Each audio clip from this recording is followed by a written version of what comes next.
Bom, vamos lá. Tudo é perfeito, né? Segundo a minha irmã, sempre diz isso. O universo é perfeito, tudo é perfeito. Então, eu não sabia como começar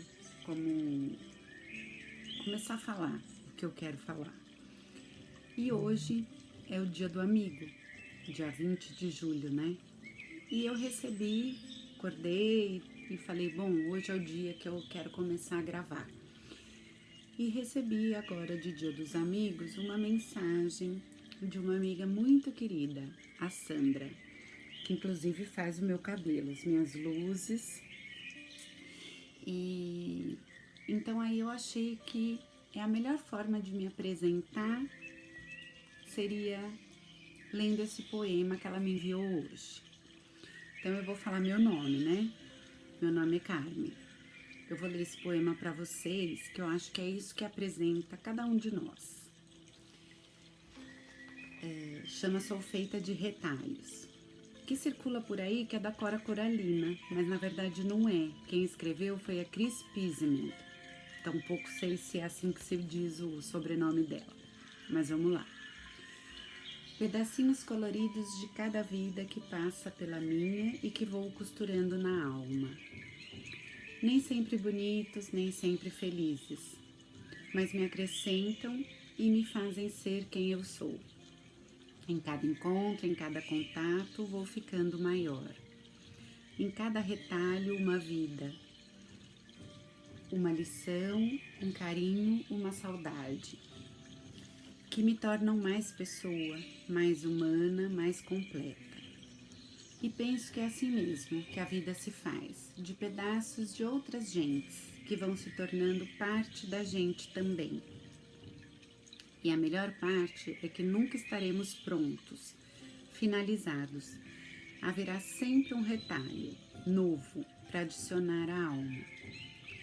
Portanto, obrigada a cada um de vocês que fazem parte da minha vida e que me permitem engrandecer minha história com os retalhos deixados em mim. Que eu também possa deixar pedacinhos de mim pelos caminhos e que eles possam ser parte de suas histórias. E que assim, de retalho em retalho, possamos nos tornar um dia um imenso bordado de nós. Então, talvez seja isso que eu tô querendo também, dividir a minha história com vocês. E hoje, falando um pouco disso, eu vou falar também de 3 pessoas que fazem parte da minha história. Uma é a Sandra, que me mandou esse poema tão lindo. Ela é uma pessoa muito querida. A outra é a minha irmã, Milu de Valentim. Que vocês estão ouvindo aí esse barulhinho de música? É uma frequência, é a frequência da alegria, frequência dos milagres. Ela sempre fala para eu ouvir frequência, que muda a vibração e tudo, e nos cura, e tem tudo a ver com o que eu vou falar hoje. E a outra pessoa é a minha sobrinha afilhada, a Vitória de Valentim Meira, que me deu esse livro há muito tempo atrás. A Coragem de Ser Imperfeito, da Brené Brown. E ela fala de vulnerabilidade, como aceitar a própria vulnerabilidade, vencer a vergonha e ousar ser quem você é. Pode levá-lo a uma vida mais plena. Então é isso que eu tô fazendo aqui também. Vou ser totalmente vulnerável. Não sei muito como. Vou começar dizendo que, por exemplo, a Vitória me deu esse livro faz muito tempo e eu não li ele todo. Eu li metade. Talvez porque é muito difícil a gente ter essa coragem de se dar conta que a gente não é perfeito, que a gente é bem imperfeito e conversar com essas nossas imperfeições, ser vulnerável e aceitar e dizer que tá tudo bem. Então, vou começar assim. Eu nunca gravei nada, nunca gravei vídeo nenhum, então é super caseiro isso. Tô tentando, tá? E é assim que vai ser, todos os vídeos, porque eu vou deixar de ser perfeita, porque eu não sou mesmo.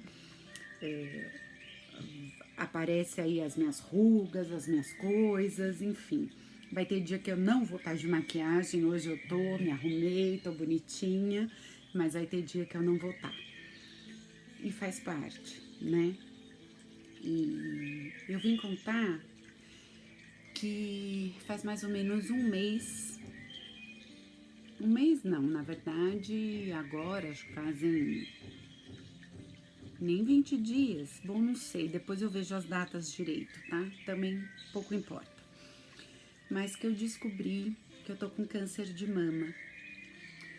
E por isso começou e me surgiu essa ideia de eu poder começar a gravar esses vídeos, porque a minha cabeça tá cheia de coisas, cheia de pensamentos, cheia de dúvidas, incertezas, medos. Então eu queria colocar no papel, mas eu não consigo também colocar no papel porque são muitas coisas. E não sei muito para que vai servir esses vídeos, mas tô gravando. Isso que importa. Depois eu vou pensar. E então, acho que foi lá pelo começo do mês de junho que eu senti uma dor e me examinei, me autoexaminei e descobri um nódulo no meu seio direito. E falei, acho que não deve ser nada, enfim, vou esperar um pouco. Passou uma semana, 2 semanas, eu não contei pra ninguém, daí eu contei pra minha mãe. Ah, falando nisso, a gente tá no meio da pandemia do coronavírus, do Covid. E também há 1 ano e pouco atrás eu fui diagnosticada com asma. Então, na verdade, eu tava de quarentena. Não estava trabalhando, faço parte do grupo de risco, fui afastada do meu trabalho e estava na casa da minha irmã. Então tava eu, a minha irmã, a minha mãe e os meus 2 sobrinhos, a Olivia e o Diego. A Vitória, minha outra sobrinha, que não mora aqui. E daí eu não contei pra ninguém, aí contei pra minha mãe. E esperei um pouco, ela falou, espera um pouco, vamos ver. Só que aí eu vi que não tava muito bom, enfim. Comecei a ir atrás, não preciso contar todos os detalhes, né?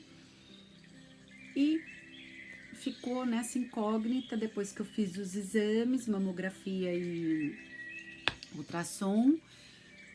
E aí eu fui procurar um mastologista com esses 2 exames em mãos, porque eu sabia que eu tinha que fazer uma biópsia. E aí tinha que ser pedido por um especialista, né? E fui eu e a minha mãe no consultório.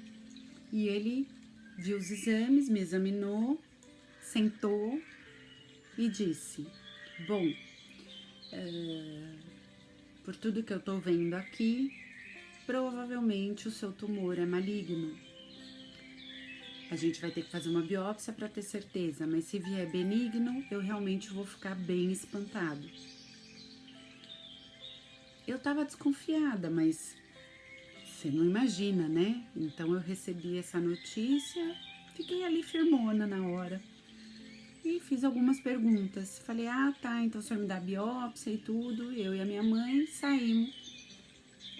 Entrei no carro, olhei para ela e disse, e agora? O que eu vou fazer? Eu não ia chorar, mas tudo bem, porque nesse momento eu só chorei. E eu tava de carro em São Paulo e eu moro em São José dos Campos agora. E eu tava em Itatiba, então eu tinha que pegar meu carro naquele momento e dirigir, e ir embora. Então chorei um pouco, mas eu e a minha mãe estávamos assim, meio paradas, uma olhando pra cara da outra, tipo, nossa, o que será que a gente ouviu agora, né? Mas enfim, fui embora pra Itatiba, contei pra minha irmã, pros meus sobrinhos, cada um tem uma reação, mas assim, não era certeza, né? E é muito louco, por mais que eu soubesse internamente que fosse, eu tinha aquela esperança de que não fosse. E aí eu tinha combinado com o médico, ele me deu o WhatsApp, fui fazer a biópsia. Daí na sexta-feira fiz a biópsia e resolvi perguntar para o médico da biópsia. E ele falou a mesma coisa. Pelo ultrassom, pela cor, pela textura, pelas bordas, acho que é maligno. Esse dia eu tava com a minha irmã que me levou. Também consegui falar, acho que ele falou que é a mesma coisa, concorda e tudo. Até então eu tava mais ou menos bem. Então foi uma sexta que eu fui falar com o médico, aí passou toda a semana. Na outra sexta eu fiz a biópsia e tava. Não que eu não tenha chorado, tenha ficado com medo, mas aí a gente tava conversando assim, em família, mais tranquilamente sobre isso. E até que ficou combinado com o médico, com o mastologista, esse primeiro que eu passei, que ele ia me ligar na terça-feira. Os meus exames só iam ficar prontos na outra sexta-feira, tudo de sexta. E daí eu falei pra ele, olha, eu não moro aqui, preciso ir pra minha cidade, me organizar, realmente eu precisava saber se é, se não é, preciso dar notícia pro meu pai, que até então eu não tinha contado nada. Porque acho que esse tipo de coisa a gente não conta sem saber e nem para preocupar a pessoa antes e principalmente porque tá longe, né? E daí ele ficou combinado então que terça-feira ele ia me dar a resposta. Terça-feira foi o primeiro dia depois de tudo isso que eu acordei muito mal. Já acordei na cama chorando, com medo e me sentindo assim horrível. E eu não sei nem muito explicar, passam tantas coisas na cabeça da gente que é isso que depois aos poucos acho que eu vou conseguindo elaborar e falar um pouco sobre isso também. Mas esse dia foi terrível. Eu não queria comer, não queria falar, tava muda e muito mal. E daí eu resolvi ficar sozinha, desci no jardim da minha irmã, tirei o sapato, sentei, pus o pé no chão e pensei, eu preciso chorar toda a minha dor, toda essa dor dessa notícia. Chorei, chorei, chorei, chorei, chorei bastante.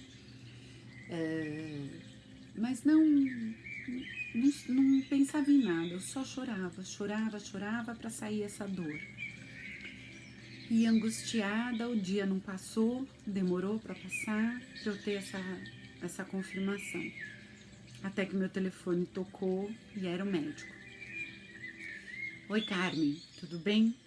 Eu, tudo. Então, eu não costumo dar essa notícia por telefone, é muito ruim, mas como eu já tinha te falado pessoalmente, realmente se confirmou que você tá com câncer.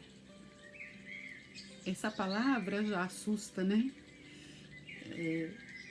Faz a gente pensar num monte de coisa, apesar de hoje em dia, e a gente também saber que tem muitos tipos de câncer, tem os mais leves, os mais graves, o de mama não é tão grave, é mais comum nas mulheres, enfim. Mas verdade é que a gente não sabe de muita coisa enquanto a gente não tem ou a gente não viveu isso na família perto. E na minha família não tem histórico de câncer de mama. Em nenhuma mulher, eu sou a primeira. Então, tampouco a gente sabia. E foi um dia muito duro. Mas depois que eu fiquei sabendo a notícia, não fiquei, meu olho encheu de água. Eu lembro que até a gente ia caminhar, eu, a minha irmã, levar o meu cachorro, o Thor, a da minha mãe, que é a Mia, e a da minha irmã, que é a Loli, para dar uma volta a pé no condomínio, e a minha irmã já estava lá fora me esperando. Mas daí eu fui pro quarto da minha mãe, contei para ela e fui caminhar com a minha irmã. E realmente a cabeça nessa hora fica meio vazia. Acho que são tantos pensamentos e tantas emoções que a gente fica meio vazia, assim. Acho que a gente sublima isso tudo, sentimentos, não sei explicar.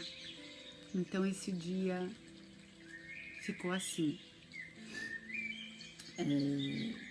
É uma anestesia, parece, uma confusão, não sei.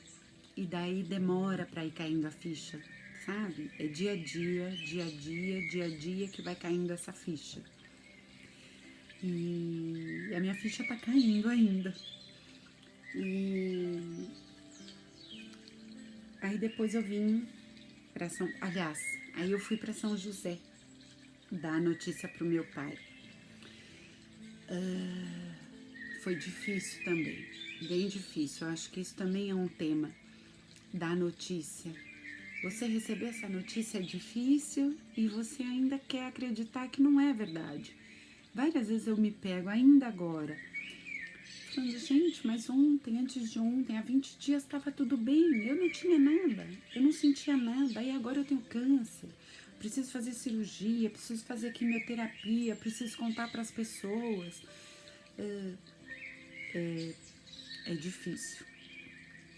E aí fui para São José, contei pro meu pai, encontrei uma outra amiga minha, contei, fui conversar com a minha prima também, que também é outra pessoa bem ligada a mim, a Vanessa, contei.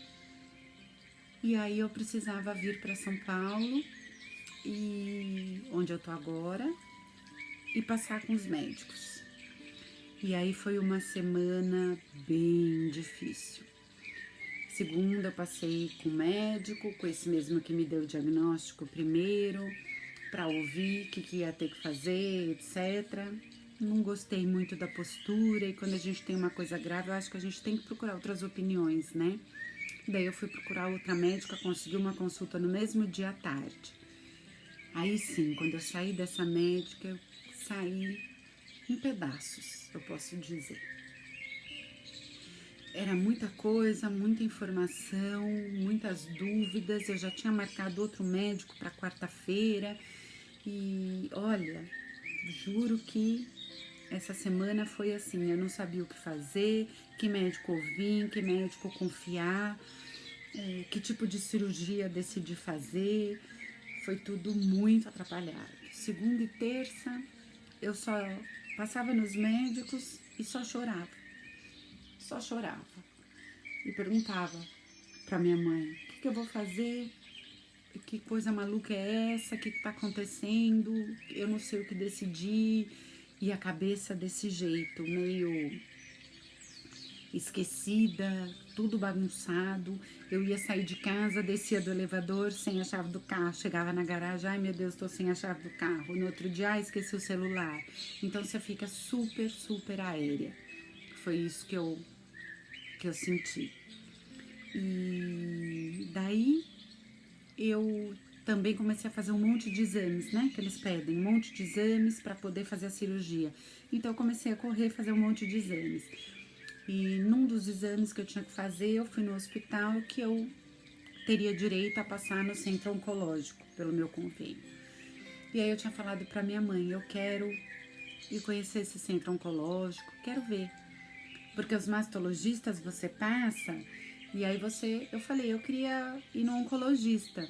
Ah, não, no oncologista, é muita coisa agora. O oncologista você vai, depois eu vou te encaminhar. Mas depois quando? Depois da cirurgia? Mas se eu tô com câncer e o especialista de câncer é o oncologista, eu não vou falar com o oncologista? Mas são tantas coisas na cabeça que você vai deixando. Mas enfim, cheguei lá no centro oncológico, me apresentei, falei que eu tinha acabado de ser diagnosticada e que eu queria falar com o oncologista. E aí a moça falou, pode ser. Eu falei, agora? Pode, eu te encaixo. Foi ótimo. Adorei esse oncologista. Ele me deixou mais tranquila, me explicou muitas coisas, me explicou o porquê da químio, me explicou os tipos de cirurgia. Não que os outros não tenham me explicado, me explicaram. Só que eu acho que você tem que ouvir várias vezes para ir assimilando. Porque eu voltava das consultas e tentava lembrar as coisas e eu não lembrava. Aí eu chamava a minha mãe, você lembra o que aquela médica falou, o que aquele médico falou? Algumas coisas ela lembrava, outras também não. Porque ela também tá em choque, coitada. Não deve ser fácil acompanhar a filha e saber que a filha tá com câncer. Então, me esclareceu várias coisas esse médico e daí eu consegui tomar algumas decisões. Acho ainda, né? Isso foi semana passada. Então, eu agora tenho mais médicos e mais exames, na verdade. Acho que eu escolhi o meu mastologista, vou amanhã. discutir que tipo de cirurgia que eu vou fazer. E quarta-feira vou no cirurgião plástico. E por hoje acho que é isso, porque é pesado também falar disso, né? E tô com medo. Tô com bastante medo. Tô com medo da doença e tô com medo da cirurgia. Eu tenho muito medo de fazer cirurgia. Sei que é bobagem, mas eu tenho medo. E isso é ser vulnerável, né? Mas eu tô conversando com ele, com o meu medo, tô conversando com as minhas dúvidas, tô conversando com essa doença, tô tentando entender várias coisas. Bom, é isso que eu tinha para dividir hoje. Obrigada.